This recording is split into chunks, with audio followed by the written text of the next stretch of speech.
ਸੰਯੁਕਤ ਕਿਸਾਨ ਮੋਰਚਾ ਗੈਰ ਸਿਆਸੀ ਦੀਆਂ ਲਗਾਤਾਰ ਮੀਟਿੰਗਾਂ ਚੱਲ ਰਹੀਆਂ। ਮੀਟਿੰਗਾਂ ਦੇ ਵਿੱਚ ਕੀ ਕੁਝ ਖਾਸ ਰਿਹਾ? ਸਾਡੇ ਨਾਲ ਕਿਸਾਨ ਆਗੂ ਅਮਨਿਊ ਕੁਮਾਰ ਨੇ। ਅਮਨਿਊ ਜੀ, ਕੀ ਖਾਸ ਰਿਹਾ ਜਿਹੜੀਆਂ ਮੀਟਿੰਗਾਂ ਹੋਈਆਂ? देखो, हमारी कल राष्ट्रीय सत्र की बैठक दिल्ली के गुरुद्वारा श्री रकाबगंज साहिब में हुई थी और हमने ये तय किया है कि फरवरी के पहले सप्ताह से कन्याकुमारी से कश्मीर तक की किसानों की यात्रा शुरू करी जाएगी। एमएसपी गारंटी कानून के मुद्दे पे, किसान मजदूरों की कर्ज माफी के मुद्दे पे, स्वामीनाथन आयोग की रिपोर्ट लागू कराने के मुद्दे पे, गन्ने का एफआरपी 600 रुपया प्रति क्विंटल कराने के मुद्दे पे, इन तमाम मुद्दों पे यात्रा शुरू करी जाएगी। जिस यात्रा के दौरान तमाम राज्यों में बड़ी बड़ी पंचायतें होंगी, बड़े बड़े मार्च होंगे, प्रेस कॉन्फ्रेंसेज होंगी, सेमिनार होंगे और वो यात्रा कश्मीर तक जाएगी। उसके बाद 19 मार्च को उस यात्रा का समापन दिल्ली के रामलीला ग्राउंड में एक बड़ी किसान महापंचायत करके किया जाएगा। और उस समय पहले इस यात्रा को शुरू करने से पहले हम देश भर के लाखों गांव से किसानों की तरफ से रेजोल्यूशन पास कराएंगे अपनी मांगों के समर्थन में, एमएसपी गारंटी कानून के समर्थन में, अन्य मांगों के समर्थन में।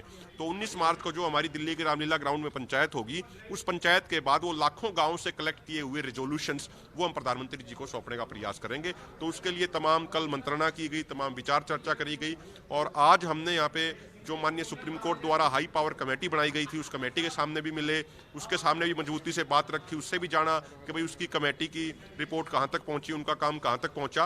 आने वाले समय में जो पार्लियामेंट की परमानेंट कमेटी ऑन एग्रीकल्चर है, उससे भी हम बातचीत करेंगे, उससे भी मिलेंगे और उनसे भी ये कहेंगे कि भाई आपने जो एमएसपी गारंटी कानून के पक्ष में रिपोर्ट दी है, उस रिपोर्ट को लागू कराने के लिए आप संसद में आवाज उठाइए। इसके अलावा एक जो बड़ा फैसला कल जो लिया गया है, वो सर्वसम्मति से लिया गया है कि सरदार जगजीत सिंह डल्लेवाल जी को एसकेएम नॉन पॉलिटिकल का राष्ट्रीय संयोजक, कुरबुरु शांता कुमार जी कर्नाटका से उनको राष्ट्रीय सह संयोजक और हर्षदीप सिंह जी को और महावीर सारण जी को सचिव और सह सचिव के तौर पर नियुक्त किया गया है। ਅਮਨਿਊ ਜੀ, ਪੂਰੇ ਦੇਸ਼ ਭਰ ਦੇ ਵਿੱਚੋਂ ਕਿੰਨੀਆਂ ਜਿਹੜੀਆਂ ਕਿਸਾਨ ਜਥੇਬੰਦੀਆਂ ਤੁਹਾਡੇ ਨਾਲ ਜੁੜ ਰਹੀਆਂ ਨੇ? देखो, ये हमारे साथ अनिल तालान जी हैं, बहुत लंबे समय से जुड़े हुए हैं, वो आपको सारी बात बता भी देंगे। 1988-89 में जब आंदोलन हुआ था अलीगढ़ में, उस समय इनको गोली लगी थी आंदोलन के दौरान। तो बहुत संगठन जुड़ रहे हैं, कल महाराष्ट्र से भी नए संगठनों के जुड़ने का मैसेज आया है। बाकी अनिल तालान जी इस विषय पे पूरी विस्तार से बात बता देंगे। ਗੱਲ ਕਰੀਏ ਤਾਂ ਜਿਹੜਾ ਸੰਯੁਕਤ ਕਿਸਾਨ ਮੋਰਚਾ ਪਹਿਲਾਂ ਵਾਲਾ, ਉਹਨਾਂ ਨਾਲ ਕੋਈ ਗੱਲਬਾਤ ਜਾਂ ਮਤਭੇਦ ਕਿਹੜੇ ਗੱਲਾਂ ਤੇ ਮਤਭੇਦ ਆ ਔਰ ਉਹ ਕੀ ਤੁਹਾਡਾ ਸਾਥ ਦੇਣਗੇ 19 ਮਾਰਚ ਵਾਲੇ ਮੋਰਚੇ ਦੇ ਵਿੱਚ? देखो, हमने तो एक बात कही है, 10 जनवरी को जब सरदार जगजीत सिंह डल्लेवाल जी का अनशन चल रहा था और उनके अनशन का 46वां दिन था, जब एसकेएम का संयुक्त किसान मोर्चा का एक डेलीगेशन आया था, तो सरदार जगजीत सिंह डल्लेवाल जी से उन्होंने कहा कि भाई आपकी ज़िंदगी बड़ी कीमती है, अपनी ज़िंदगी का ध्यान रखिए। तो सरदार जगजीत सिंह डल्लेवाल जी ने कहा कि भाई मेरी ज़िंदगी से ज़्यादा महत्वपूर्ण उन किसानों की ज़िंदगियां हैं जो सरकारों की गलत नीतियों की वजह से आत्महत्या करने के लिए मजबूर हो रहे हैं।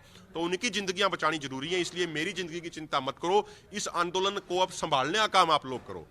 जब आंदोलन जमाया था, बिल्कुल लाखों लोग जिस आंदोलन में थे, डल्लेवाल जी ने कहा कि इस आंदोलन को आप लोग इसको नेतृत्व देने का, इसको संभालने का कार्य करो।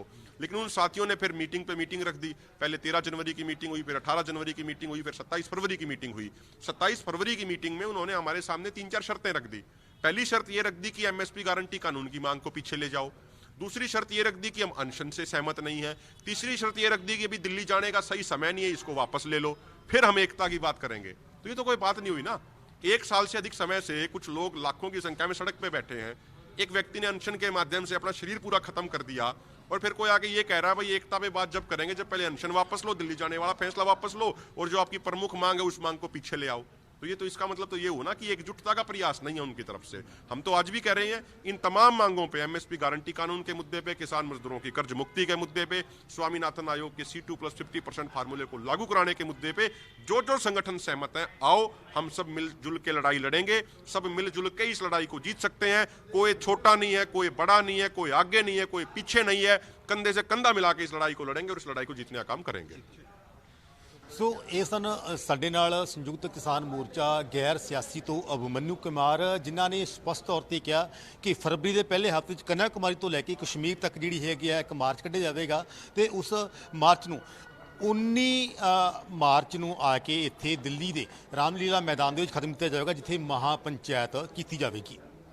ਕੈਮਰਾ ਸਹਿਯੋਗੀ ਕੁਲਜਿੰਦਰ ਸੂਦ ਦੇ ਨਾਲ ਚੰਡੀਗੜ੍ਹ ਤੋਂ ਰਿਸ਼ੀ ਰਾਹੀ, ਵਰਲਡ ਪੰਜਾਬੀ।